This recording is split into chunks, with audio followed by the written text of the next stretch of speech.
Hola amigos, saludos a todos los suscriptores del canal y a todos aquellos que nos visitan. Si no están suscritos aún, háganlo para estar al tanto de las reflexiones, las charlas y las entrevistas que hacemos en este podcast. Hoy está con nosotros Javier Vinós, que es presidente de la Asociación Realistas Climáticos. Javier, muchas gracias por estar hoy con nosotros. De nada, un placer. Gracias por invitarme. Antes de nada, para que todos ustedes sepan a quién tenemos hoy como invitado, dar una breve reseña de su currículum. Él es bioquímico, doctorado en bioquímica y biología molecular por la Universidad Autónoma de Madrid. Además, a lo largo de su carrera ha trabajado en instituciones de renombre como el Instituto Médico Howard Hughes, la Universidad de California en San Diego, el Consejo de Investigación Médica del Reino Unido y el Consejo Superior de Investigaciones Científicas, CSIC, en España. En los últimos años, ha dirigido su atención al estudio del cambio climático. En 2023 publicó el libro Resolviendo el puzzle climático, el sorprendente papel del Sol, que convenientemente muchos están ignorando en favor de el origen antropogénico del cambio climático, del que hoy vamos a hablar.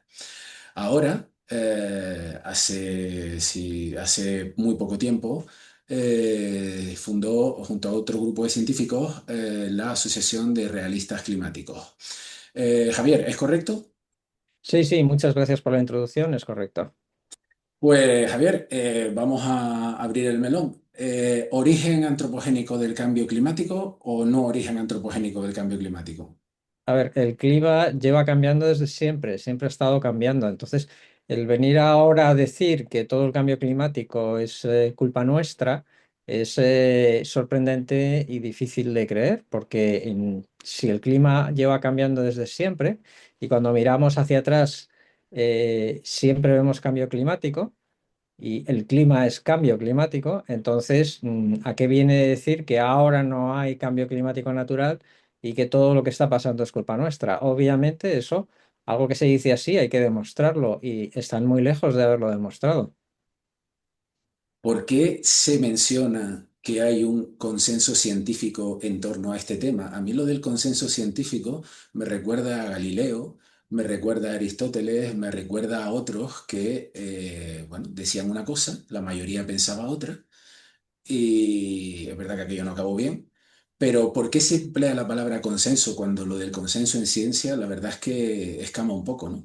Sí, el consenso no tiene nada que ver con la ciencia. Se usa la palabra consenso científico porque no se ha demostrado lo que se está diciendo. Entonces, cuando no tienes pruebas de lo que dices, intentas convencer diciendo que hay mayoría de científicos que opinan una cosa o no. Primero, eso tampoco se ha demostrado porque en realidad nadie hace encuestas entre los científicos a ver lo que piensan y lo que no piensan. Y además, digamos que el ponerse en contra de la teoría dominante nunca es saludable para una carrera científica cuando digamos que tu carrera científica depende de los que quieren que digas que el cambio climático es antropogénico. Pero hay que mirar un poco atrás en la historia de la ciencia y la historia de la ciencia es un cementerio de consensos científicos. Todas las revoluciones científicas, todos los grandes cambios han venido porque alguien ha destruido el consenso científico que había antes. Cuando Alfred Wegener llegó en los años 20 del siglo pasado y dijo que los continentes se movían, el consenso científico de los geólogos es que eso no era posible porque no se conocía ninguna fuerza lo suficientemente poderosa como para mover un continente. Los continentes pesan una auténtica barbaridad. Y Wegener tampoco sabía qué fuerza podía ser esa. Sin embargo, las evidencias eran clarísimas y a pesar de ello, el consenso se mantuvo durante 40 años que los continentes no se movían, hasta que finalmente se encontró el mecanismo. Y Wegener se demostró que tenía razón y que sus evidencias apuntaban a la verdad. Ese es solamente un ejemplo de consenso científico equivocado, pero es que te podría sacar decenas, cientos. En líneas generales, cuando se dice que el consenso científico dice algo, apoya algo, lo más probable es que esté equivocado, porque quiere decir que es una creencia que no tiene soporte de la evidencia y de las pruebas. Y cuando en ciencia, cuando algo no tiene soporte de la evidencia y de las pruebas, lo más probable es que esté mal, es que esté equivocado. Siempre hay que seguir en ciencia las evidencias y siempre hay que seguir las pruebas y olvidarse de lo que uno cree y de lo que uno piensa. ¿Por qué se le llama a aquellos científicos que no están de acuerdo con la teoría dominante sobre el cambio climático, negacionistas, bueno, eso, lo que menos se le dice es negacionistas. ¿Por qué? ¿Por qué hay Bueno, esta ansia por mantener un discurso monolítico y machacar al que va en contra o al que por lo menos, no en contra, sino se lo cuestiona? Bueno, porque si quieres imponer una serie de medidas a la población, medidas políticas que son gravosas, que perjudican a la gente, que empeoran su nivel de vida, ¿eh? No puedes hacerlo apoyándote en la ciencia si resulta que en la ciencia hay un debate y hay muchos científicos a favor, muchos científicos en contra. Entonces tú no puedes venir y decir, bueno, pues yo voy a imponer esto porque a mí me parece que estos científicos tienen razón y aquellos no. Entonces lo primero que tienes que hacer es desprestigiar a los científicos que están en contra de tu postura. Y para eso utilizas un término que en ciencia no existe, porque la ciencia se basa en el escepticismo. La ciencia se basa en negar todo aquello que no está demostrado. ¿Eh? Cuando algo no está demostrado, tú tienes que negarlo. Si eres científico, tienes que decir, no, no, oiga, esto no tiene pruebas. Traiga las pruebas y entonces hablamos. Y si no tiene las pruebas, no hay nada de qué hablar. Pero entonces, al que habla así se le llama negacionista. El negacionismo es un término que no proviene de la ciencia, porque la ciencia obviamente es, como digo, escepticismo y rechazar lo que no está probado. Es un término que proviene pues del estudio histórico, de la sociología, viene del tema de la gente que negaba el holocausto y este tipo de cosas que no tienen nada que ver con la ciencia. El término negacionista no tiene aplicación en la ciencia, porque claro, cuando te viene un Copérnico o un Galileo te niegan todo lo que había antes, no es que sean negacionistas, es que están revolucionando la ciencia. Esa es la esencia del negacionismo en ciencia, que no existe, es precisamente el construir la realidad en base a pruebas, demostrando que todos los anteriores estaban equivocados. ¿En qué se basan los estudios actuales, digamos la teoría oficial del cambio climático, de esa supuesta crisis climática que nos va a aniquilar a todos? Esa crisis climática, ese apocalipsis que nunca llega. Si yo no tengo mal entendido, en el siglo pasado se pasó desde el miedo al enfriamiento, después se pasó al calentamiento y como se dieron cuenta de que pues esto iba y venía, pues ahora la teoría es el cambio climático, porque como es cambio, pues cuando hay cambio, pues cualquier cambio que haya, pues es posible achacarlo bueno, a nosotros en este caso. Pero ¿en qué se basan los modelos actuales? Bueno, digamos, toda historia, toda mentira o toda construcción histórica tiene que estar basada en algo que sea real, porque si no, no puedes engañar mucho a la gente, ¿no? Entonces tiene que haber un fondo de realidad. Y aquí el fondo de realidad es el incremento del CO2. Entonces, tenemos que en el año... bueno, 1956 más o menos empieza a medir el ozono en la Antártida y se va siguiendo con esas mediciones. En los años 70 se empieza a medir desde aviones y con nuevos instrumentos y a principios de los 80 se detecta que el nivel de ozono está bajando en picado sobre la Antártida. Y entonces, bueno, pues le buscan una explicación. La explicación que en ese momento parece más razonable es la de los compuestos fluorocarbonados que se están emitiendo en forma de aerosoles refrigerantes que están presentes en las neveras, están presentes en las latas en los frascos de spray de la laca del pelo, etcétera, etcétera. Entonces se dice que se hacen toda una serie de estudios químicos que apuntan a que son los culpables y entonces como es un tema serio, que el ozono sobre la Tierra disminuya, pues la ONU, que hasta entonces pues era un organismo internacional que aunque tiene cierto prestigio, lo cierto es que es bastante superfluo, porque a la hora de mantener la paz en el mundo, pues claramente vemos que no funciona, ni ha funcionado realmente nunca. Tenía estas fuerzas de interposición, intentaba, pero realmente no, o sea, se había establecido para mantener la paz y no tenía mucho éxito en esa misión. Entonces descubre una nueva misión, que es la misión medioambiental, que es la de salvar el planeta, que le va a dar recursos, le va a dar poder, le va a permitir ampliarse, hacerse más poderosa y entonces, como todo cuerpo burocrático, pues se ponen un poco a cargo de las negociaciones para reducir las emisiones de estos compuestos. Y tienen un gran éxito. La ONU adquiere un gran prestigio de que básicamente ha salvado el mundo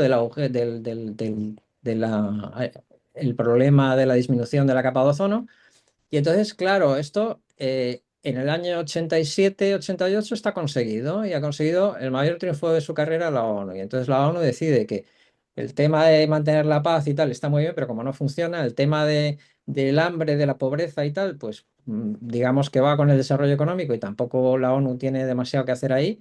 Es más bien casi como una ONG, pues que el tema medioambiental es por donde tiene que ir, ¿no? Y entonces se pone a buscar inmediatamente qué es lo siguiente. Y la siguiente preocupación es el aumento de CO2 y el calentamiento. Y justo en ese momento se está detectando que el mundo se está empezando a calentar. Entonces la ONU tira por ahí y a partir de ahí establece el IPCC, el panel de expertos del cambio climático.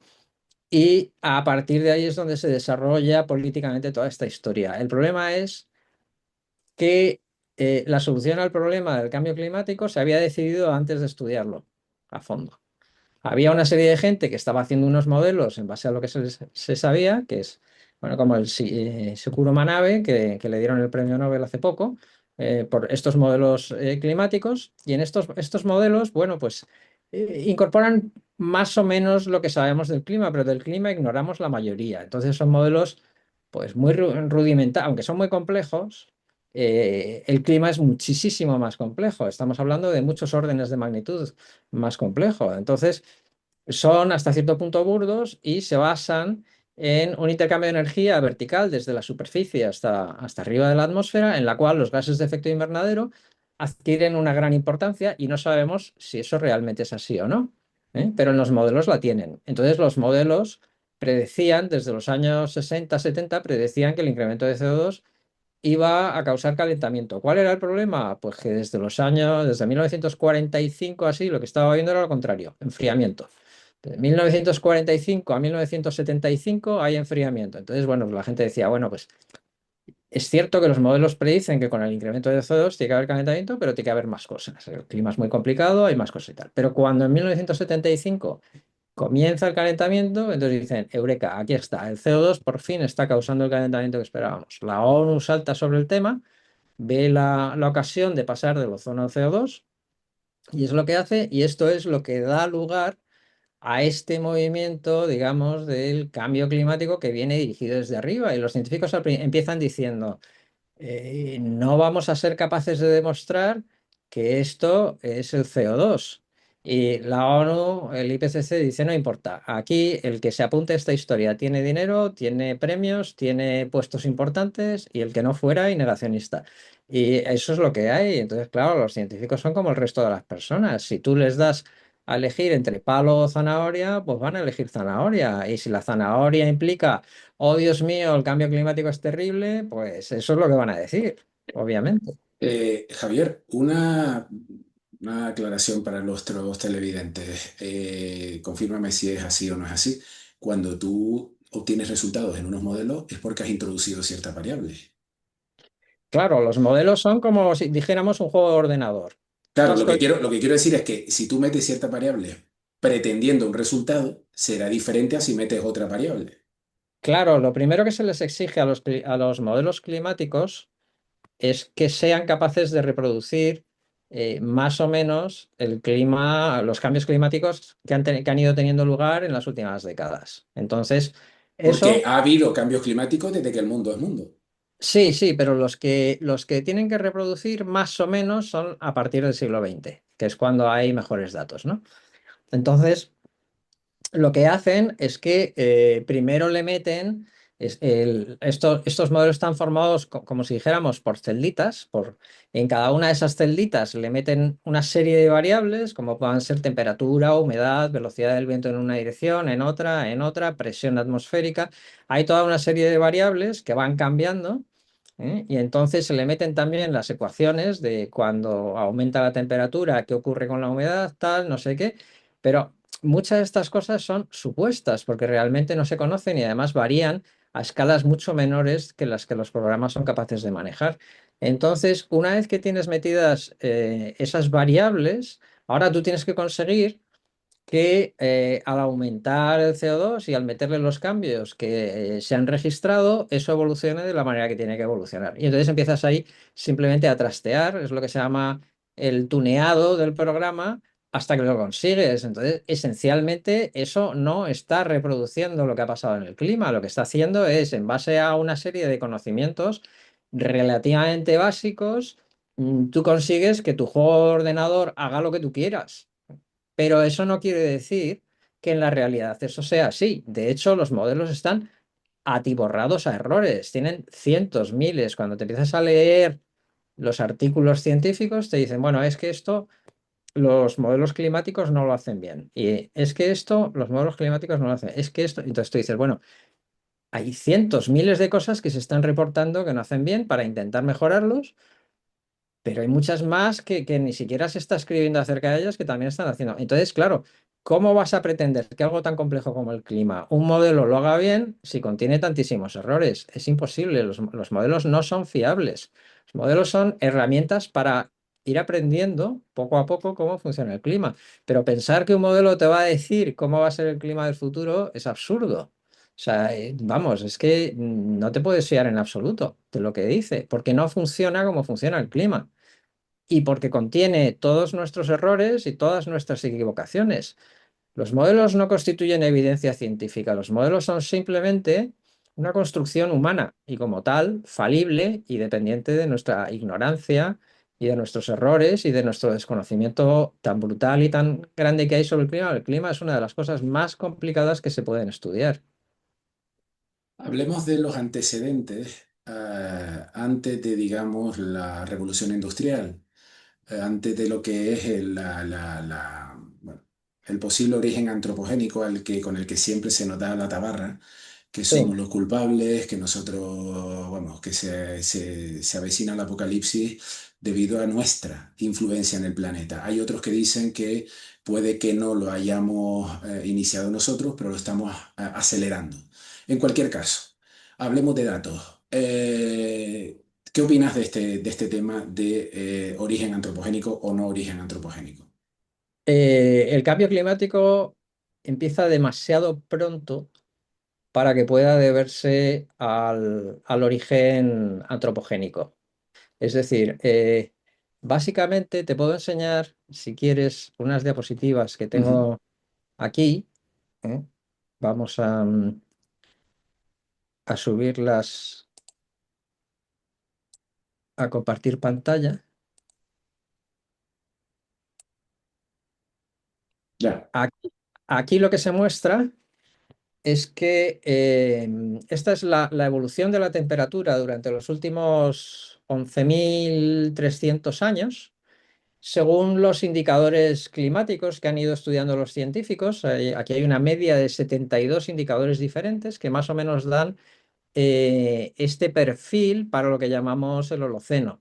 Entonces, lo que tenemos al principio, donde está la curva azul, es el deshielo que tiene lugar durante la desglaciación, cuando el planeta sale de la última glaciación y se alcanza una temperatura más elevada que la que tenemos ahora, y esto es bastante claro porque muchos de los glaciares que existen hoy en día no existían durante el óptimo climático del Holoceno, que es esta zona de aquí, que está más caliente de lo que está ahora. Y también sabemos, por ejemplo, que los árboles en las montañas, como los Pirineos, los Alpes, en el norte de Europa, en Norteamérica, crecían hasta alturas superiores de las que crecen ahora, porque las temperaturas eran más altas y crecían hasta latitudes más altas de las que crecen ahora porque las temperaturas eran más altas. Entonces tenemos una época más cálida que la actual, que es el óptimo climático, y entonces hace unos 6.000 años el clima empieza a cambiar, se abandona. Bueno,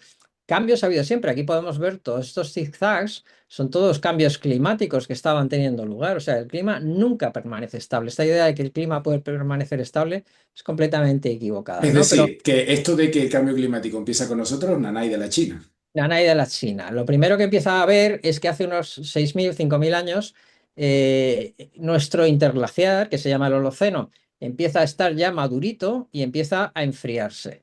Y Y entonces, y ahí no había emisiones de CO2 humanas. ahí no había emisiones de CO2 humanas, ¿eh? Y entonces esto culmina hace entre 1300 y 1800, termina en lo que se denomina la pequeña edad de hielo, que es el periodo más frío de todo el Holoceno desde que tuvo lugar el deshielo, ¿no? Y esto es como si dijéramos antes de ayer. Y cuando miramos lo que ha estado haciendo el CO2 durante este tiempo, lo que vemos es que ha estado haciendo exactamente lo contrario de la temperatura. Este CO2 se ha medido en los núcleos de hielo de la Antártida. Entonces ahí son capaces de sacar de las burbujitas del hielo y cuanto más profundo está, más antiguo es. Y esto se puede datar porque cada año que pasa se crea una nueva capa de hielo. Entonces saben a qué año en concreto pertenece cada una de estas medidas de CO2, más o menos 30, 40 años como mucho. Entonces, son capaces de construir esta curva y aquí vemos que mientras el Holoceno estaba en su óptimo climático, el CO2 estaba bajando. Y cuando comienza, más o menos cuando comienza el enfriamiento, el CO2 empieza a subir. O sea que realmente la relación entre el CO2 y la temperatura no es la que nos dicen, ¿no? Entonces, esto cuando se lo metes a los modelos, y esto demuestra que los modelos están mal, pues los modelos cuando tratan de reproducir esto tienen un problema.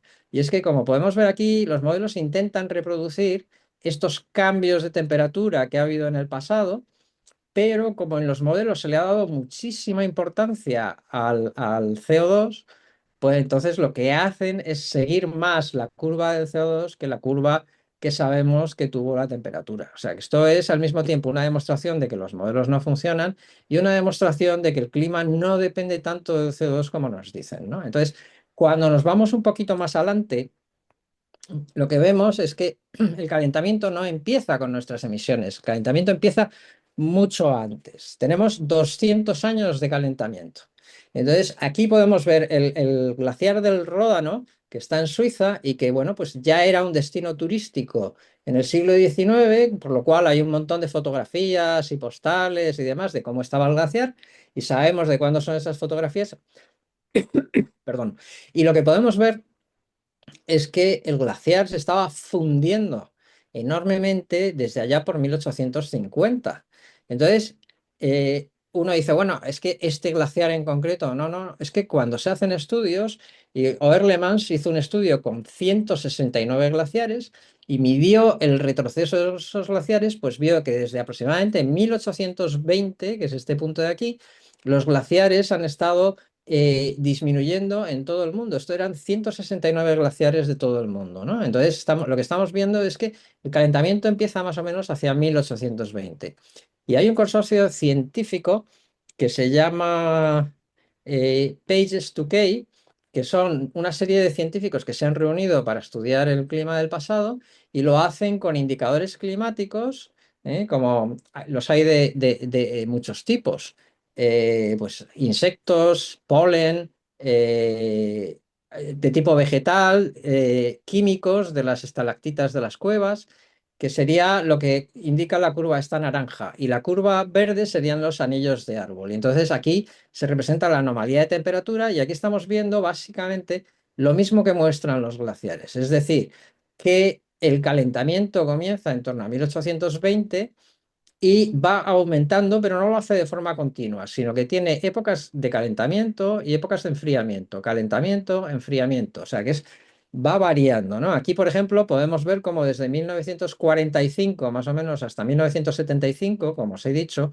hubo enfriamiento, ¿no? Y fue seguido después por un nuevo calentamiento y ahora mismo estamos pues en la parte más caliente de estos 200 años. Bien, y entonces aquí nos están diciendo lo mismo, tanto los glaciares como los indicadores biológicos y químicos nos están diciendo lo mismo, que es un calentamiento que tiene unos 200 años y que no se está acelerando de una manera importante. Entonces, claro, cuando comparamos esto con nuestras emisiones, porque claro, nuestras emisiones las conocemos, puesto que están sujetas a la extracción de combustibles fósiles está sujeta a impuestos y por lo tanto se mide año a año, se cuantifica para pagar esos impuestos.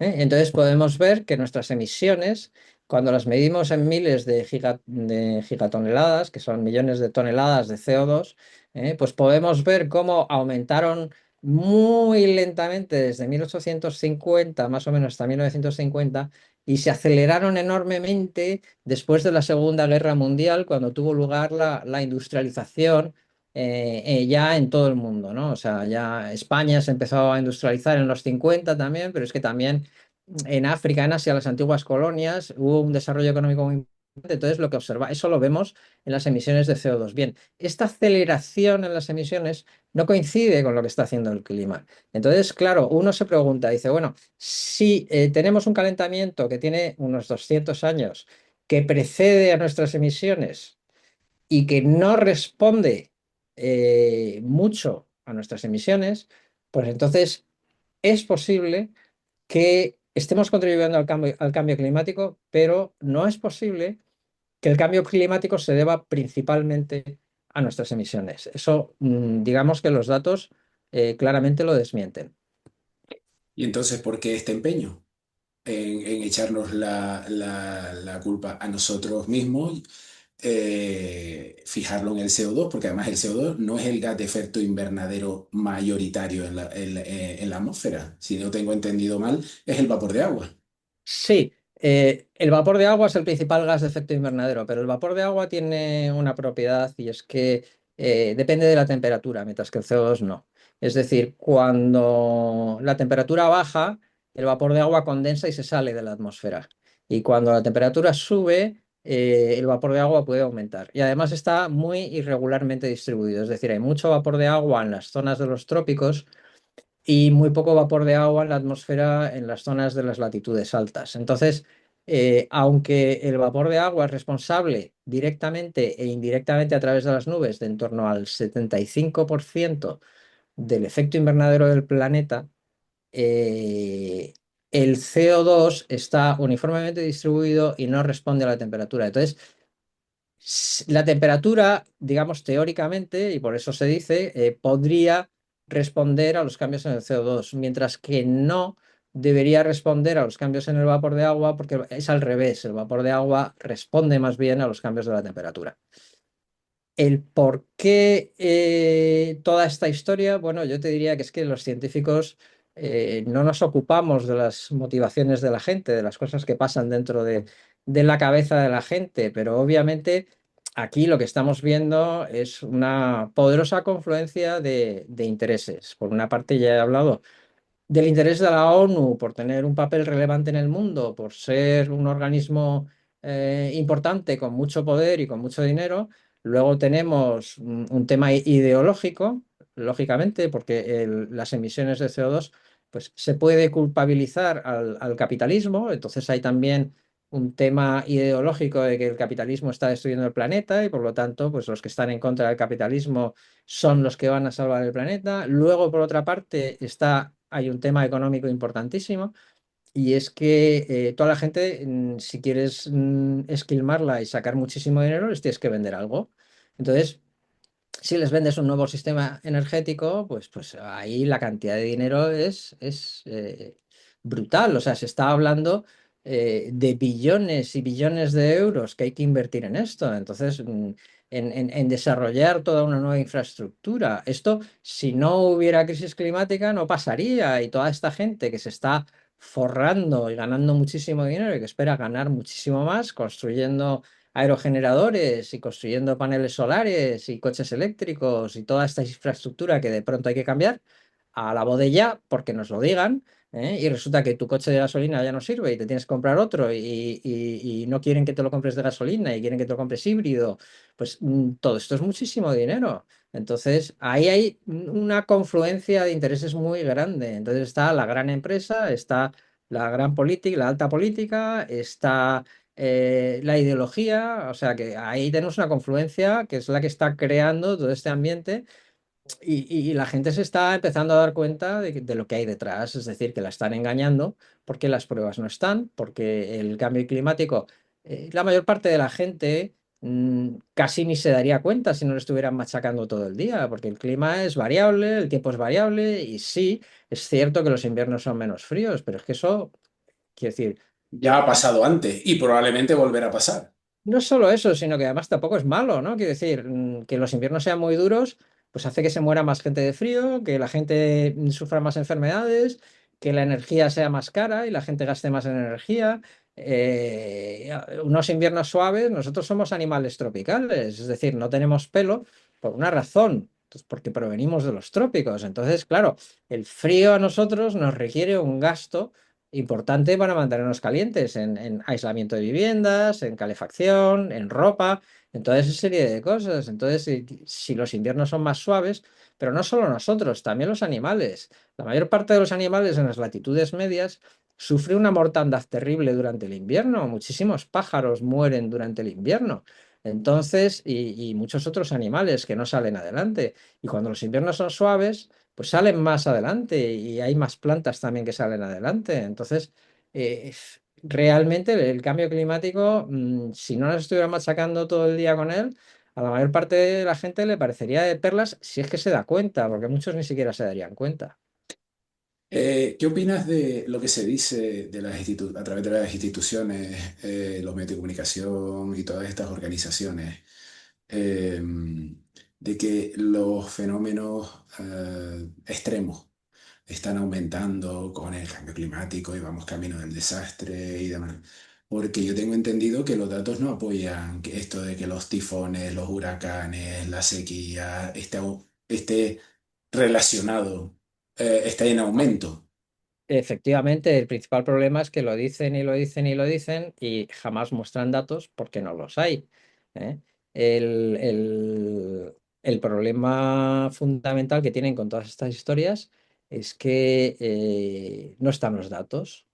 Pero ¿cómo resuelven ese problema? Pues simplemente con alarmismo en los medios y con inventándoselo y diciendo que los modelos muestran que este huracán o esta tormenta o esto no sé qué ha sido un 25% peor debido al cambio climático antropogénico. Y ya, eso lo sueltan. Y muchísima gente lo acepta, a pesar de que no hay ningún dato de ello. Y yo os podría enseñar una serie de diapositivas que hice, porque yo iba a participar en un programa de debate en televisión española que se llamaba 59 segundos, pero cuando estaba con la maleta lista para salir para participar en ese programa, pues me llamaron porque me censuraron. Esencialmente se empezó a decir en las redes que cómo era posible que un negacionista participara en estos programas y, bueno, me llamaron para decirme que no fuera directamente digamos, a pocas horas de participar en el programa. Fue aquello, pero bueno, no me extrañó. La verdad es que yo estaba extrañado de que me permitieran participar porque no quieren en absoluto que debatamos, porque claro, con los datos en la mano te los comes con patatas fritas. Entonces, Un apunte, Javier. sí, Llevamos un rato ya hablando. Yo de momento no te he escuchado negar el cambio climático en ningún momento. bueno, porque cambio climático hay siempre, ¿cómo no lo va a haber? Efectivamente, a lo que Bueno, voy es, ¿negacionista de qué? No, lo que se está haciendo es discutir los datos que dan las autoridades y los que nos está bombardeando permanentemente. Aquí no se ha claro, negado que haya cambios climáticos. por Es supuesto, más, lo que se está diciendo es que los ha habido antes y los seguirá habiendo. lo seguirá Ahora, viendo. Da igual lo que hagamos con nuestras emisiones, seguirá habiendo cambio climático. Mira, te enseño. Vamos a ver.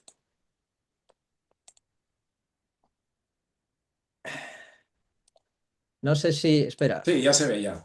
espérate. No sé cuál estoy La del viendo. globo.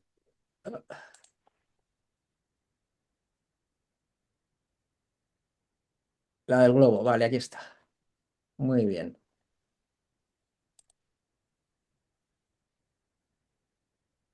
Vale, lo primero que tenemos que decir es que el CO2 es magnífico para la biosfera, es buenísimo, esto nunca te lo van a querer decir, pero el CO2 tiene un gran efecto fertilizador y toda la biosfera del planeta está creciendo. De hecho, nuestras emisiones de CO2 probablemente sean lo mejor que hemos hecho por el medio ambiente del planeta en toda nuestra historia.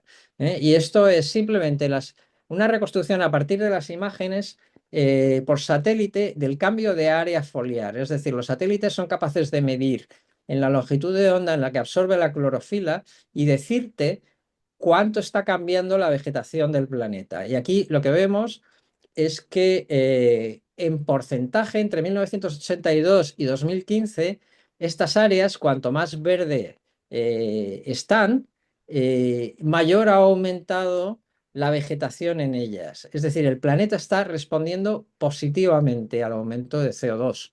Y no son solo las plantas, porque lógicamente detrás de las plantas vienen los animales que se alimentan de esas plantas y los animales que se alimentan de los animales de esas plantas. Es decir, todas las cadenas tróficas, toda la biosfera está encantada con el CO2 que estamos poniendo en la atmósfera.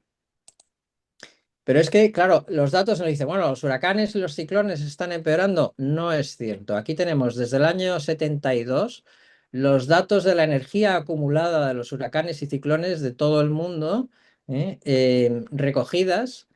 Y lo que estamos viendo, esto se mide por la velocidad del viento al cuadrado, ¿no? Esa es la energía es velocidad del viento al cuadrado. Entonces, lo que se está viendo es que la tendencia es decreciente. Pero es que esto es lo que dice la teoría. Entonces, uno no entiende cómo te pueden decir lo contrario, porque la violencia de la atmósfera depende del gradiente de temperatura que hay entre el ecuador y los polos. Cuanto mayor es ese gradiente de temperatura, más turbulenta se vuelve la atmósfera porque más energía tiene que transportar desde el ecuador hasta los polos. Entonces, con el calentamiento, al calentarse más las altas latitudes, ese gradiente está disminuyendo y la atmósfera, lógicamente, se tiene que aquietar. Y eso es lo que se ve en los datos. Entonces, te están diciendo no solamente lo contrario de lo que se observa, sino también lo contrario de lo que se debería observar de acuerdo a la teoría.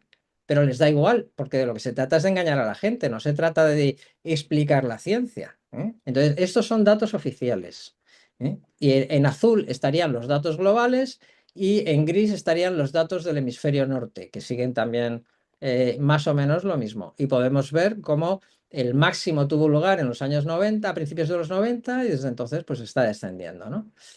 En España, la sequía, cada vez que hay un año de sequía, nos dicen que es el cambio climático. Bueno, pues desde Bueno, ya por 1980 último, la Dana, lo de Valencia que pasó hace un año, también fue culpa del cambio climático, por supuesto. vamos a llegar en un momento a esa diapositiva. En España, con cada década llueve más con el cambio climático, no menos. Y esto hasta cierto punto también es lógico, porque si se incrementa la temperatura, se incrementa, digamos, la humedad también, y entonces pues hay mayor capacidad de lluvia. Entonces nos están diciendo que España se va a desertizar y se va a secar, y cuando los datos lo que muestran, claro, los años son muy variables, pero aquí lo que hacemos es agrupar por décadas y hallar la media de cada década. Y la media de cada década en milímetros por metro cuadrado, que es lo mismo que litros por metro cuadrado, pues dice que en España en la década de los 80 estaban cayendo 618 litros por metro cuadrado y en la década de los 10 están cayendo 670 litros por metro cuadrado. Es un aumento espectacular y buenísimo. Otra cosa sea que tengamos menos agua en los pantanos, pero que tampoco es así. Pero claro, es que tenemos los mismos pantanos y somos muchísimos más. Y que eso nunca te lo dicen. Entonces, los pantanos están muy bajos, los pantanos, vale, ¿cuánta agua estáis sacando de los pantanos? Porque llueve más. Entonces, eso de que España se está secando con el cambio climático es otra mentira. ¿Que el calor mata? Habría que preguntarse también por qué destruyen pantanos. Sí, sí, efectivamente, porque somos más y necesitamos más agua, eso está claro. Nos dicen que el calor mata. Bueno, en todo el mundo el frío mata 10 veces más que el calor, ¿eh? Estos son datos, aquí pongo el artículo, está publicado en la revista de Lancet, es del año 2015, el primer autor es Gasparrini, y entonces ellos cuantifican por países la cantidad de gente que ha muerto en estas cuatro condiciones, de frío extremo, frío moderado y calor extremo, de los que han muerto debido a, digamos, a estos cambios de temperatura. Es lo que se llama la fracción que se puede atribuir a estas condiciones. Y lo que se observa es que el frío moderado es el que más mata con diferencia. ¿Por qué no es el frío extremo? Pues porque cuando hay frío extremo la gente se protege más. Entonces hay menos muertos. La gente no se queda en la calle, los vagabundos se los llevan a dormir a sitios, en fin, ese tipo de cosas. El caso es que el frío moderado mata mucho más porque trae más enfermedades, trae más exposición, hay una mortandad fuerte asociada a las enfermedades cardiovasculares debido al estar pasando frío durante bastante tiempo. Y aquí tenemos el caso de España, pues que es el mismo que todo lo demás. Entonces, cuando decimos que el cambio climático es calentamiento y está reduciendo el frío de los inviernos, lo que estamos diciendo es que el cambio climático no mata, sino que salva vidas. Porque obviamente al reducir el frío, está reduciendo la mortandad mucho más de lo que lo aumenta la mortandad de las olas de calor, que son escasas y que tienen un efecto relativamente pequeño. Pero Entonces, Javier, aquí no hay una contradicción en este tipo de publicaciones, en este tipo de medios, porque este tipo de medios son precisamente los que abogan por la crisis climática sí, y el calentamiento global. Sin embargo, esto es una publicación, los datos de ellos, estoy hablando de esta publicación, pero podría hablar de cualquier otra, que claro, te publican esto, pero a la vez te dicen lo del calentamiento global, lo de la crisis, etcétera, etcétera, etcétera. bueno, Es pero eso te lo decir, dice. A ver, eso te lo pueden decir en las editoriales, pero en los artículos científicos lo que hacen es que hacen un estudio, te presentan el estudio, te presentan los datos y luego hacen su interpretación de los datos. Entonces, aquí en lo que hay que fijarse siempre son los datos, porque los datos no mienten. Luego ya la interpretación que le den los autores pues, puede estar más o menos sesgada. La interpretación que le dé la revista en sus editoriales puede estar más o menos sesgada. Pero tú ten en cuenta que a la gente solamente le van a llegar los estudios que están a favor del mensaje que están transmitiendo de la crisis antropogénica. El resto de los estudios como este, pues se los lee gente como yo, que somos científicos y miramos las revistas, pero claro, la gente normal no lee ciencia, no se coge una revista como The Lancet o no se coge el Nature, el Science o el Journal of Climate y se estudia los artículos como hacemos en nuestra asociación. Entonces, no son capaces de saber esto, no son capaces de ver que lo que nos están contando en los medios de comunicación es lo contrario de lo que hay. Con el nivel del mar también nos asustan, nos dicen que va a subir 1 metro, que va a subir 2 metros de aquí al 2100, que se va a inundar, o al 2050, incluso los más exagerados, que se va a inundar esta parte de Valencia, que se va a inundar estas zonas de Barcelona o de Alicante. Los datos lo que muestran es algo completamente distinto y estos datos son datos oficiales de los mareómetros.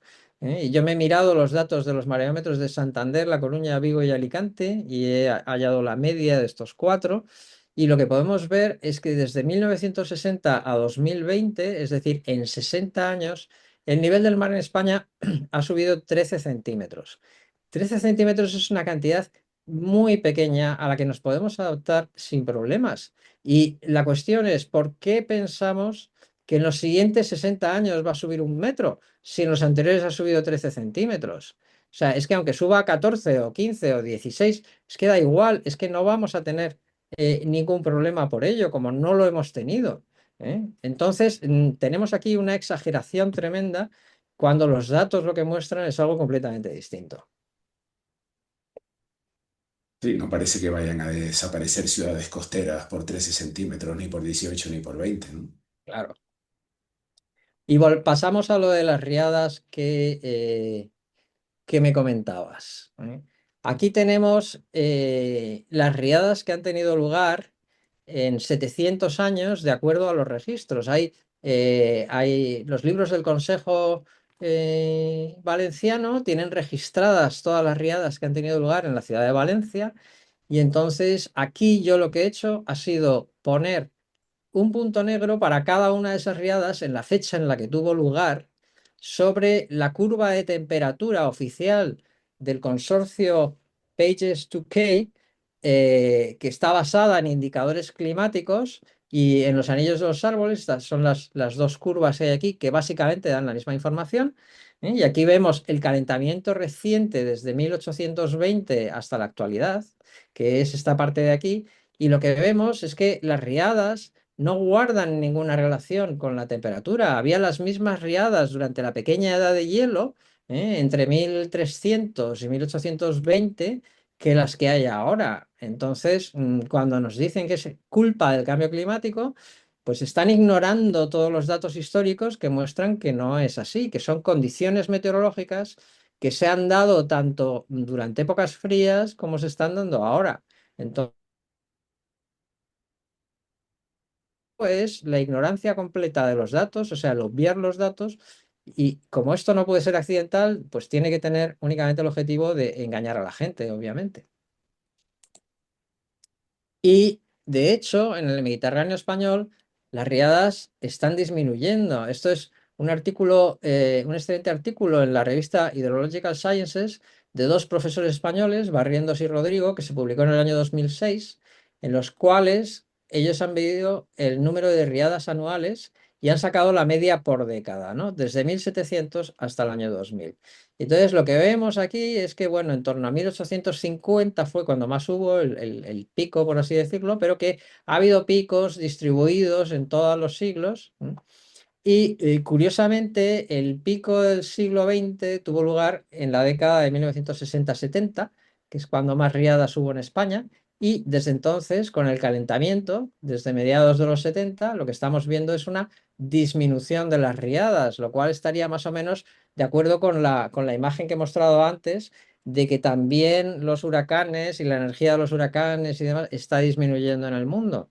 En España también estaríamos viendo el mismo fenómeno. Bueno, pues estas cosas en la asociación hacemos comunicados y lo hacemos público y demás, intentamos llegar, pero la mayor parte de los medios no nos quieren publicar porque el mensaje que damos va en contra de lo que ellos llevan diciendo durante años. Y entonces, claro, no quieren que esto se sepa. Pero es que no solamente es que lo decimos nosotros. Es que también lo dice el IPCC y es que es curioso que los medios estén diciendo cosas que el IPCC niega. El panel de expertos del cambio climático de la ONU niega que estos fenómenos extremos están aumentando. Esta es la tabla 1212 que está en el sexto informe de evaluación, en la página 1856 que se publicó en 2021. Y entonces, cuando tú te miras tipo de impacto climático, humedad y aridez, vale, categoría de impacto climático, precipitación media, ¿ha emergido ya en el periodo histórico? Es decir, ¿podemos decir que está teniendo lugar un cambio en la precipitación media? No. ¿En las riadas? No. ¿En la precipitación fuerte de inundación? No. Aridez, no. Sequía hidrológica, no. Clima de incendios, no. No hay datos que permitan afirmar estas cosas y el IPCC lo reconoce. Y a pesar de eso, nos lo dicen cada martes y cada jueves en los periódicos, en la televisión, en todos los medios oficiales. Es decir, niegan lo que el IPCC está reconociendo, que es que no hay datos que permitan decir esas cosas. Y luego, claro, la hipocresía de los mismos que nos están diciendo que tenemos que llevar una vida de menos emisiones y demás, y resulta que en los últimos 4 años los vuelos privados han aumentado en un 46%. Estos son los vuelos privados que tuvieron lugar en 2023, según un artículo publicado en el 2024. Se han cogido todas las matrículas de todos los vuelos de privados y han visto, bueno, pues ¿quién está volando? Pues en Europa, que donde se supone que estamos como locos con el tema del cambio climático, pues los vuelos privados, ningún problema, ningún problema. Todos tenemos que dejar de usar el coche, todos tenemos que dejar de usar el avión, pero los vuelos privados están exentos de cualquier problema. Esto es hipocresía pura y dura. Y no solo eso, sino que cuando estos mismos hipócritas nos dicen que no emitamos, pues resulta que son los mismos que vuelan a las conferencias del clima en aviones privados. Estos son los vuelos privados de 2023 que fueron a la conferencia del clima de Dubái. Y podemos ver como desde Madrid, desde Lisboa, Marsella, París, Londres, todos estos vuelos privados, y resulta que buena parte de ellos son los que van también al Foro Económico Mundial, al Festival de Cine de Cannes y al Campeonato del Mundo de Fútbol de la FIFA. Vamos, es de verdad, o sea, los súper ricos ignoran todo esto completamente. A las autoridades esto les parece fenomenal y todos los demás nos tenemos que fastidiar. O sea, y son los mismos que van al Foro Económico Mundial y a la Cumbre del Clima para luego decirnos qué es lo que tenemos que hacer, cuando ellos están haciendo exactamente lo contrario. Me Otra parece que cosa, esto no va con ellos, efectivamente. no va con ellos, no va con ellos, es para la gentucilla como nosotros, mientras que ellos están exentos de toda esta historia, pero en el fondo es porque saben que es mentira, claro. Y como es mentira, pues ¿por qué se van a fastidiar ellos, no? Y la realidad es que las muertes relacionadas con el clima han descendido en más de un 90%, ¿eh? Entonces, hay una base de datos, y esto se publicó también en la revista Technological Forecasting and Social Change, lo publicó Lomborg en el 2020, que muestra que las muertes debidas al clima, es decir, las debidas a inundaciones, sequías, tormentas, incendios y temperaturas extremas, han caído en picado desde los años 20 del siglo pasado debido fundamentalmente pues a los sistemas de prevención y de protección. O sea, antiguamente en China, cuando había una riada del río Amarillo, pues allí morían como chinches, o a lo mejor, yo qué sé, 150.000 personas. Entonces, claro, efectivamente, ahí se han construido unas presas enormes. Ahora hay unos sistemas de aviso. Cuando hay un huracán en Florida, hacen un aviso, hacen una evacuación en masa, protegen a todo el mundo en sitios especiales. Esa es Pero la manera. la tecnología y la infraestructura avanza también, obviamente. Claro, claro. Entonces esa es la manera, ¿eh? Y no decir, no, no, es que tenéis que reducir vuestras emisiones para que haya menos tormentas. Bueno, es que eso es ridículo, es que eso no va a pasar. Lo que tenemos que hacer es, para evitar que haya muertes por la dana o muertes por la tormenta, es tener buenos sistemas en funcionamiento, no dejar de usar el coche. Bueno, pues no. Aquí se mueren 200 personas por una dana y hay que dejar de usar el coche. Pues yo no sé así cuántos vamos a salvar, pero no creo yo que sean muchos. Y esto es lo que he mostrado antes, de que el cambio climático no guarda ninguna relación con nuestras emisiones. Coincide en esta última zona de aquí en que hay calentamiento y hay aumento de las emisiones, pero no coincide mucho en todas las demás. Es decir, es una relación que está traída por los pelos y que en definitiva es más bien para engañar que para cualquier otra cosa. Y cuando nos dicen que el mundo se ha calentado X grados y grados, pues es que ahí estamos haciendo trampas al solitario, porque la temperatura global, esta que nos dan, depende de los algoritmos que se utilizan para medir la media global, esta que se calcula, que tampoco es que tenga mucho sentido, una media de temperatura, pero es que eso de entrada no te dice mucho. Es como decir, voy a tomar las temperaturas en distintas habitaciones de mi casa y voy a dar la media, y resulta que tienes una habitación muy fría porque es un sótano, y eso te baja la media, pero eso no te dice a qué temperatura estás en el salón. Pues básicamente esto es lo mismo, solo que encima haciendo trampas, porque aquí lo que tenemos en estas curvas de distintos colores son las distintas versiones de las bases de datos de temperatura.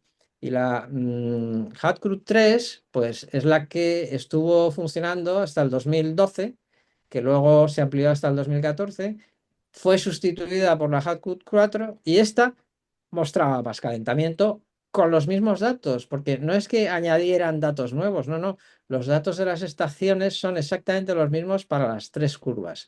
Pero cada vez que cambian de versión, ¡zas!, le meten un calentamiento. Esto es en base a los algoritmos que utilizan, ¿eh?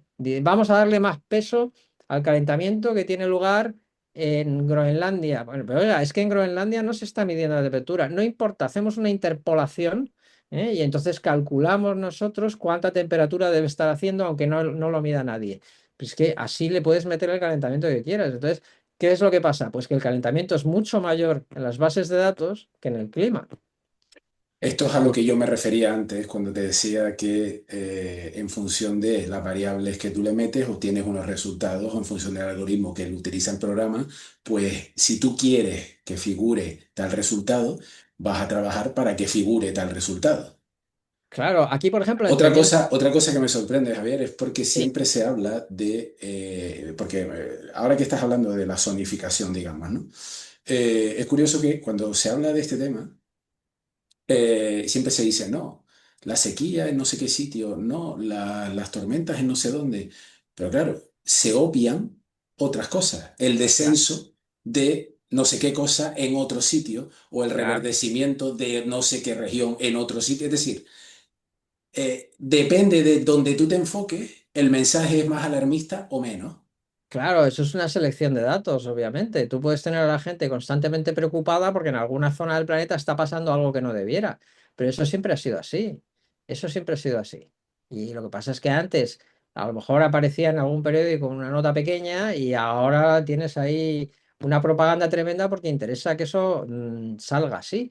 Y aquí tenemos que entre el 1997-98 y el 2014, No hubo cambio en la temperatura del planeta, eso es lo que se llamaba la pausa del calentamiento, ahí se montó la de Dios, porque claro, los escépticos decían, bueno, es que el calentamiento ha terminado, tal, no sé qué, y dijeron, "Ch, un momento, sacaron una versión nueva, sacaron la versión nueva, no, no, sí que hay algo de calentamiento y tal, bueno, va a sacar otra versión nueva, no, no, es que eso de la pausa no existe, ahora ya la pausa no existe, o sea, tú te vas a la base de datos y dices, ¿qué pausa? Si no hay pausa, claro, no, han acabado con ella, la han borrado, pero, y además sin añadir ni un nuevo dato, ¿eh? Con los mismos datos, simplemente cambiando. Alguien podría decir que esas tres gráficas corresponden a mejoras en el programa, digamos, de la No, no, claro, por recopilación. supuesto, todo es defendible o lo que sea y tal, pero esto no cambia el hecho de que aquí uno puede tener el resultado que quiera. Eso está clarísimo, en función de lo que use Y y en el demás. peor de los casos, ¿cuál es el aumento de temperatura en el planeta? Bueno, podríamos estar hablando, no sé, de 0,8, un grado, una cosa así, un grado con dos como muchísimo. En general, los indicadores climáticos, estos que te digo, de biológicos y químicos, de geológicos, muestran mucho menos calentamiento que los termométricos. Y es porque los termométricos incorporan una cosa que se llama el efecto de calor de la isla urbana y que es la urbanización. Y es que conforme vamos construyendo infraestructuras alrededor de los termómetros que teníamos, pues va haciendo más calor. Las ciudades se calientan más porque tienen asfalto que es oscuro y retienen más el calor. Eso lo sabe todo el mundo. Porque si tú en un día de calor estás en el centro, te coges el coche y te vas al campo fuera, la temperatura cae de golpe 2 grados en a lo mejor 5 kilómetros. O sea, que es que realmente si mides la temperatura y muchos de los sitios donde se ponen las estaciones meteorológicas y donde se ponen los termómetros, pues en las pistas de los aeropuertos, porque es importante para los aviones saber las condiciones.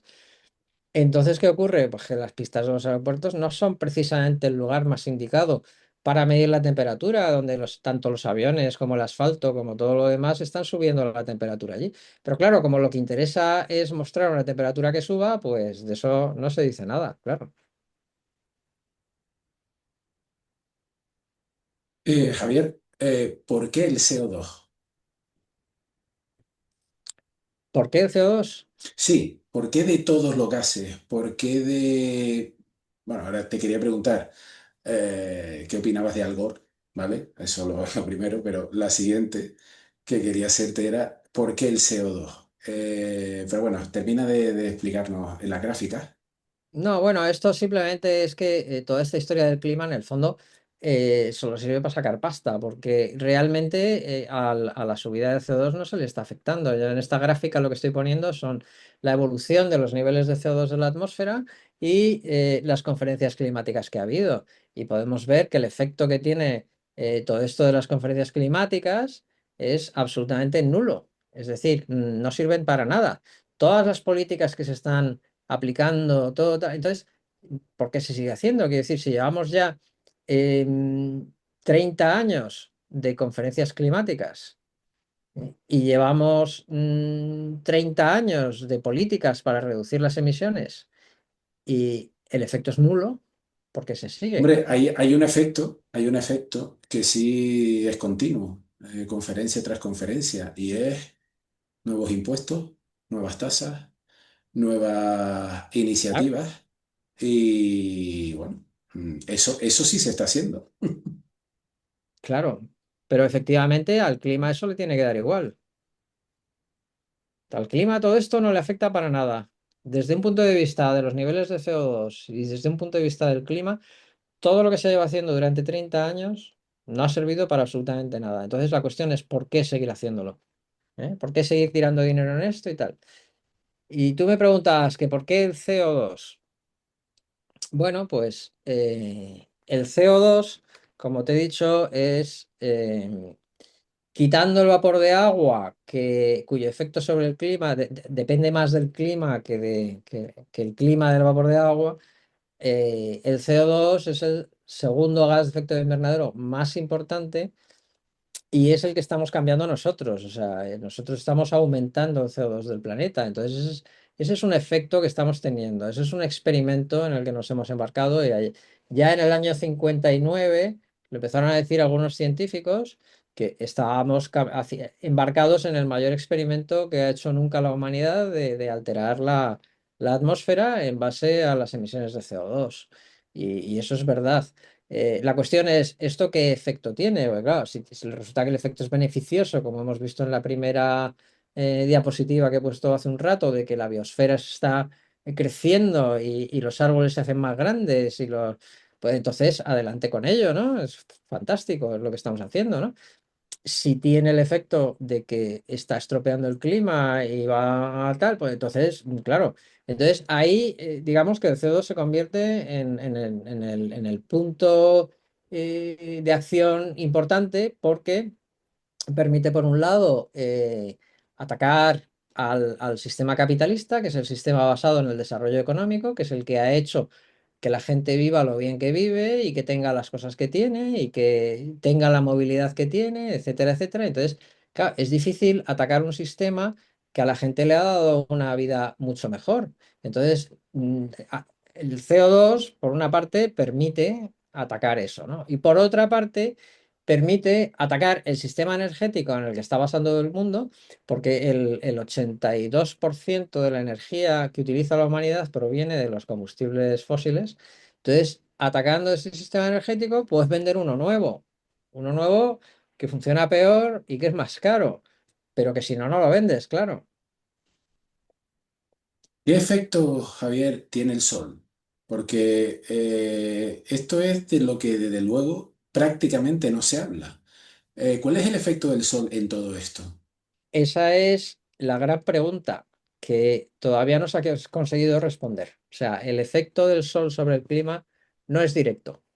Eso está muy claro, porque tenemos un ciclo solar que dura unos 11 años, que es el ciclo de las manchas solares, que las manchas aumentan y luego disminuyen y llegan prácticamente a cero a lo largo Puedes de un dejar ciclo. de compartir la pantalla si quieres ya, Javier, Sí, perdón. para verte mejor.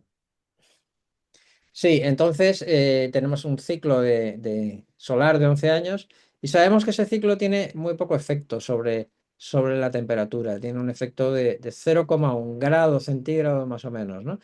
Y el efecto del sol sobre el clima se lleva estudiando desde hace mucho, mucho tiempo y no se ha conseguido gran cosa a pesar de tantos años estudiándose, porque es un efecto indirecto, claramente. Claramente no es un efecto fácil, porque si fuera fácil, porque claro, en el clima todo es complicado. Si fuera fácil ya se habría solucionado y ya se sabría y no se sabe. Se sabe que hay muchos cambios y yo he estado estudiando todos estos cambios y apuntan a que tiene un efecto indirecto complejo que empieza en la estratosfera y es que la parte del sistema climático que más reacciona a los cambios en el Sol es la capa de ozono, precisamente. Entonces, porque el ozono se crea y se destruye por la acción solar y se calienta por la acción solar y entonces responde como 30 veces más que el resto del sistema climático.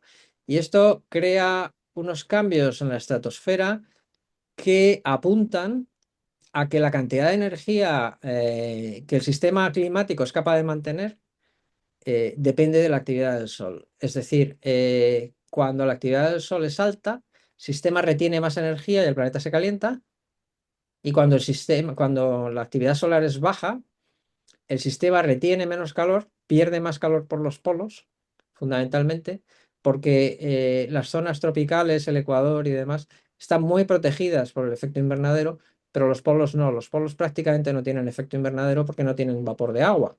Entonces, y además el CO2 en los polos funciona al revés. El CO2 favorece que se pierda calor en los polos por el tema de las inversiones térmicas que tienen lugar allí. Pero Entonces, entonces no, entonces lo que están diciendo de los polos, del deshielo, sobre todo en el Polo Norte, tampoco es cierto. bueno, tampoco es cierto. Yo, de hecho, en el año 2015 ya me di cuenta y lo dije, lo tengo publicado en internet y luego lo he dicho en mis libros también, que el hielo marino iba a dejar de descender. Y iba, de hecho, a mantenerse y no iba a seguir bajando, cuando todos los científicos, prácticamente todos, decían que el hielo marino del Ártico iba a desaparecer en pocos años. Y bueno, el tiempo me ha dado la razón. Llevamos 18 años en que el hielo marino del Ártico no desciende, no reduce su extensión, lo cual les crea un serio problema a los científicos que habían predicho exactamente lo contrario y a los modelos climáticos que habían predicho exactamente lo contrario y no está pasando. Entonces, el tema está en que los polos se calientan no por el CO2, no por nuestras emisiones, ni siquiera por la temperatura del planeta. Los polos se calientan cuando reciben más calor de los trópicos y de las latitudes medias y se enfrían cuando reciben menos. Y eso sucede fundamentalmente en función de la fortaleza del vórtice polar. Y ahí es donde veo yo, y esa es mi hipótesis, que actúa el efecto del Sol. Pero hay una cosa muy importante y en la que el IPCC no entra, porque el IPCC lo que hace es decir, bueno, el efecto solar vamos a considerar exclusivamente la energía total que viene del Sol. ¿Porque es lo que menos cambia? Que la energía total que viene del Sol es básicamente la misma. El cambio es pequeñísimo, con lo cual, si la energía cambia poco, ellos dicen, bueno, pues entonces el efecto no puede ser porque tiene que tener poco efecto. Vale, pero es que lo que cambia muchísimo es la energía ultravioleta y la energía ultravioleta es la que actúa en la estratosfera, que es lo que yo digo, ¿no? Entonces, una cosa en la que el IPCC no quiere entrar y que es una pregunta muy válida, es decir, vale, vamos a decir que el calentamiento que estamos sufriendo es el mayor que ha habido en los últimos 600 años. Y es verdad, porque antes había enfriamiento. Entonces, claro, evidentemente este calentamiento es el mayor que ha habido en 600 años. Bien, pero es que resulta que la actividad solar que hemos tenido en el siglo XX, que es cuando más calentamiento ha habido, es la mayor que ha habido también en 600 años. Entonces, tú tienes, por un lado, que el calentamiento y la actividad solar coinciden. Entonces, bueno, digo yo que eso habrá que estudiarlo y explorarlo, porque la posibilidad es clara, es decir, el Sol puede estar teniendo un efecto, porque si no, ¿a qué viene esa coincidencia, no? Entonces, yo una de las cosas que he hecho ha sido investigar en el pasado, a lo largo de esos 11.000 años que os he mostrado antes en una gráfica, qué pasaba cuando la actividad solar era muy baja, cuando tenían lugar estas cosas que hemos llamado grandes mínimos solares. Periodos de 70, 100, 150 años sin manchas solares, con una actividad muy baja.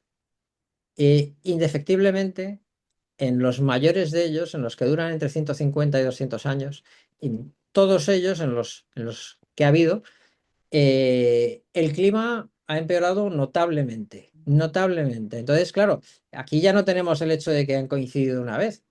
Es que los cambios en la actividad solar y el clima han coincidido muchas veces en el pasado. Y esto apunta a que efectivamente el Sol tiene una importancia muy importante en el clima. Entonces, bueno, afortunadamente, porque la pequeña edad de hielo podía haber desembocado en el final del interglaciar y habernos precipitado a la siguiente glaciación. Y en ese caso estaríamos, con perdón, bastante jodidos.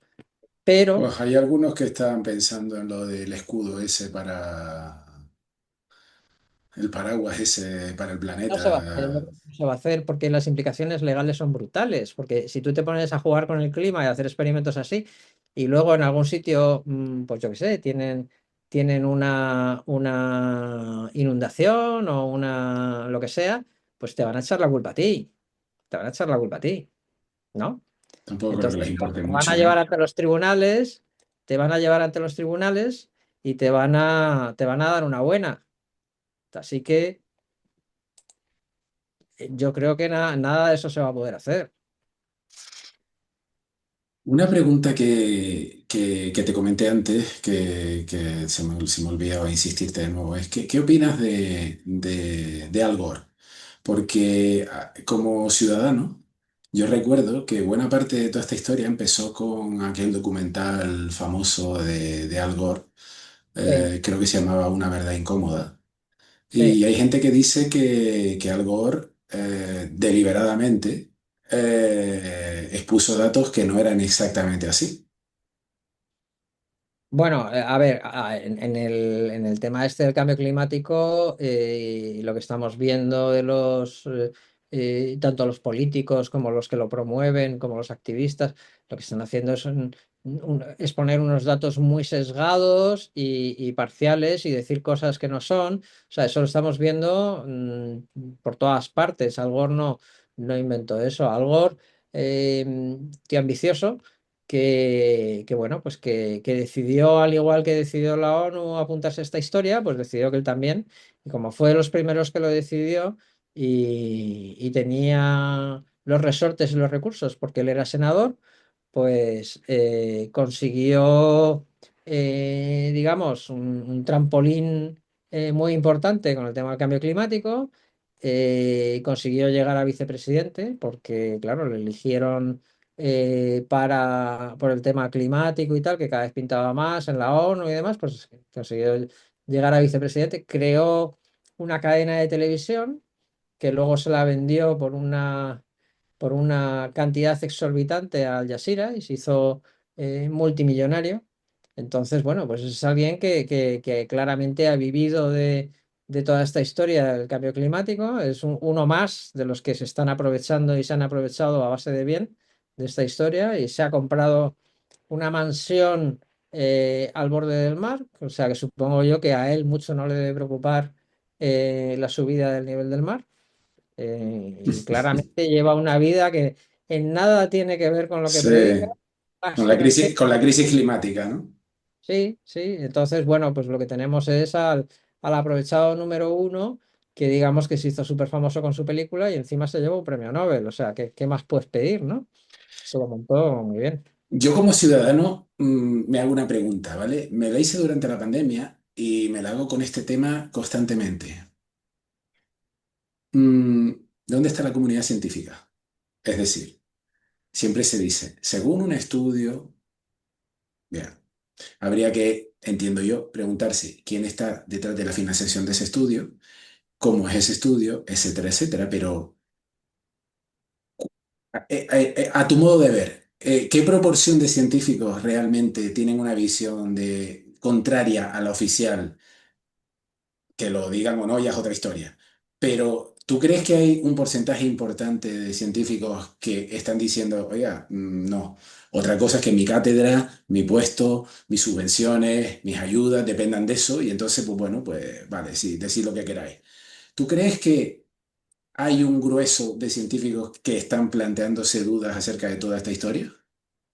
Hombre, yo creo que siempre hay una serie de gente que no comulga y demás. Otra cosa es que lo vayan a expresar o no lo vayan a expresar, porque es que hay determinadas cosas que en el ambiente académico de hoy en día, si las dices te conviertes en un paria. Entonces, claro, si tú, por ejemplo, estás en una universidad española y se te ocurre hablar en contra del cambio climático, te van a decir que tú eres de los de Trump y que no sé qué y que no sé cuántos y olvídate. O sea, es que estás completamente excomulgado, te echan, te sacan de todos los círculos y de todo. Entonces, lo que piensa la gente en la intimidad no hay manera de saberlo.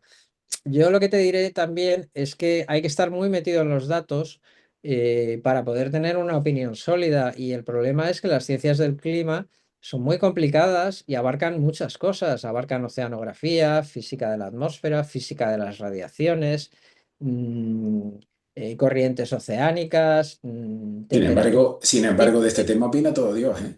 Ya, entonces la mayor parte de la gente no sabe, e incluso muchos de los que trabajan en el clima no saben de todos los aspectos en los que están trabajando sus colegas. Y entre los científicos lo normal es que uno se fíe de lo que están haciendo otros científicos de la misma manera que espera que los otros científicos se fíen de lo que uno está haciendo. Entonces yo, por ejemplo, cuando me metí en esto del cambio climático, allá por el año 2000, finales del 2014, principios del 2015, yo no tenía dudas al respecto. Yo pensaba que los científicos que estaban metidos en esto estaban haciendo bien su trabajo y que lo que se estaba diciendo era lo que había. Entonces, claro, yo en aquel momento empezaba con un blog que tenía y quería analizar riesgos y uno de los riesgos que quería analizar era el riesgo climático para digamos, para la sociedad. Y me puse a mirar los datos y me quedé acojonado, porque es que en el momento en que empiezas a escarbar en los datos, empiezas a ver que las cosas no tienen nada que ver con lo que te están contando. Y entonces ahí fue cuando yo abrí los ojos. Pero ¿cómo abrí yo los ojos? Pues metiéndome con los datos. Sí, claro, si no te metes con los datos, y la mayor parte de los científicos tienen bastante con su propio trabajo como para andarse metiendo en el de los demás. Entonces yo creo que la mayoría de los científicos pues piensan que esto tiene que ser así porque lo están diciendo otros científicos. Sí que es cierto, Yo el trabajo de opinión más fiable que hay se publicó en el año 2014, que se hizo una encuesta entre gente que trabajaba en clima y meteorología, que habían publicado artículos, se les envió un cuestionario, respondió bastante gente. Básicamente había unos dos tercios de los científicos estaban de acuerdo con que más del 50% del cambio climático se debía a la acción humana.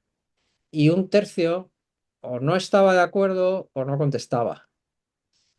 Pero dentro de esos que estaban de acuerdo con el hecho de que, digamos, el efecto humano fuera mayoritario, fuera más importante, la proporción caía drásticamente a los que estaban de acuerdo con el IPCC de que los humanos eran esencialmente responsables en exclusiva, y eso era minoría, creo recordar, un 16% o una cosa así. Entonces, sí que es cierto que existen más científicos de los que aparecen, pero claro, a ver quién quiere exponerse a los ataques y a los problemas que se te generan simplemente por manifestar una opinión contraria que ni te va ni te viene. Entonces, la mayor parte de los científicos están dedicados a lo suyo, a sacar sus artículos, a publicar lo más posible. Muchos ven en esto del clima una oportunidad para publicar más, porque si pones que esto se debe al cambio climático, o no sé cuántitos, o el cambio climático lo hace peor, o lo que sea, ya sabes que te lo van a aceptar en una revista mejor, que te lo van a aceptar más fácilmente, que te van a poner menos pegas, porque es lo que interesa y es lo que va el dinero. Y es que realmente la ciencia, el día en que aceptó el dinero de los gobiernos, pues dejó de ser independiente. Antiguamente a cada científico le venía el dinero de un sitio distinto. A unos les venía de la institución académica a la que pertenecían, a otros les venía de unos patronos o patrocinadores, otros ponían su propio dinero porque eran nobles o eran ricos. Entonces, ahí no había manera de controlar a los científicos, pero desde la Segunda Guerra Mundial, el dinero, trabajes en una universidad o trabajes en un centro de no sé qué o tal, el dinero va a venir siempre de un gobierno. Y entonces, a partir de ahí ya se acabó, donde todo el mundo sabe que el que paga manda y se acabó. Y si el que paga quiere esto, esto es lo que se le da y ya está. Ya por último, si tú tuvieras que dar un consejo, bueno, los que consideres, ¿vale? Digo, tres, cinco, o los que sean, al ciudadano corriente, eh, ¿qué le aconsejarías desde el punto de vista de informarse, de estar, de no aceptar lo que le llega porque sí? Porque, ¿sabes qué pasa? Que a nivel de ciudadano, muchas veces te encuentras con gente. Mejor tú has leído una serie de cosas, muchas cosas en mi caso, pero bueno, te encuentras con gente que discute sin saber de lo que está hablando. Bueno, eso es lo normal, todo el mundo tiene una opinión.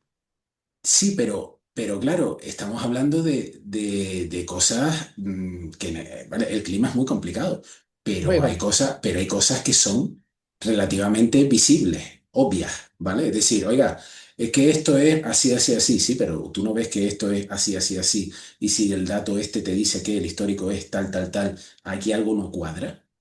Eh, no sé, es como si hubieran conseguido realmente permear en la mentalidad del gran público a que esto es así, pero no razonan realmente que sea así, no se hacen preguntas, ¿no? ¿Tú qué le aconsejarías a la gente, al ciudadano corriente? bueno. Digamos que todo el mundo nace crédulo. O sea, no hay nadie más crédulo que un niño pequeño. Entonces todos nacemos crédulos. Y algunos, con gran esfuerzo y entrenamiento, nos hacemos escépticos, ¿eh? Y pasamos a no creernos nada que no se nos demuestre. Mi recomendación para la gente sería que fueran escépticos, que no se crean nada que no puedan comprobar por sí mismos. Y particularmente que no se crean nada de lo que les dice un gobierno, sea del signo que sea. Porque los que más interés tienen en controlar a la gente y los que más rédito sacan, más ventaja sacan de mentirles, son los gobiernos. Eso es así de claro. Entonces, que no se crean nada, que no se crean nada de lo que se les dice. Porque casi todo lo que nos cuentan es mentira directamente. Pues muy bien, Javier. Antes de nada, aunque lo pondremos en la caja de descripción del vídeo. Recordar que la primera jornada sobre cambio climático y sociedad se va a celebrar el 15 de noviembre en Madrid, ¿verdad? Sí, eso es, el Háblanos, sábado. háblanos un poco de esa jornada. Pues mira, la Asociación de Realistas Climáticos organiza su primer congreso, una jornada abierta al público, pero que requiere inscripción. Hay que escribir a la asociación, a la dirección realistasclimáticos@gmail.com para inscribirse y la celebramos en Madrid, en la Universidad Francisco Marroquín, que está en la calle Arturo Soria 245. Empezará el sábado a las 9 de la mañana con una conferencia que doy yo y luego seguirán varias conferencias de otros miembros de la asociación y un conferenciante invitado, un danés, que hablará de la seguridad alimentaria. Esa conferencia será en inglés, las demás serán en español.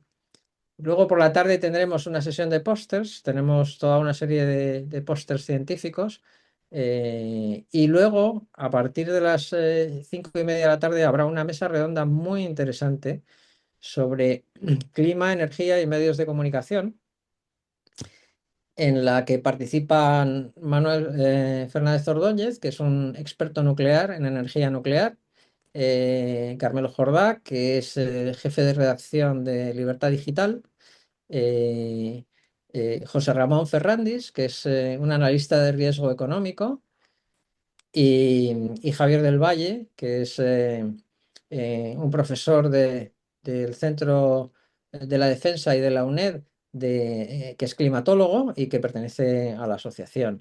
Y bueno, pues yo creo que va a ser una ocasión única, pues para presentar una visión completamente distinta a la que estamos expuestos de lo que es el cambio climático bueno, de cómo nos afecta y de la importancia que tiene. En el caso de la mesa redonda se hablará bastante de eso a nivel pues del tema energético, porque todos sabemos que el problema que hay de las renovables, del apagón, en fin, de toda esta serie de cosas que obviamente tiene un trasfondo climático detrás, porque esa es la excusa que se está poniendo para todo esto.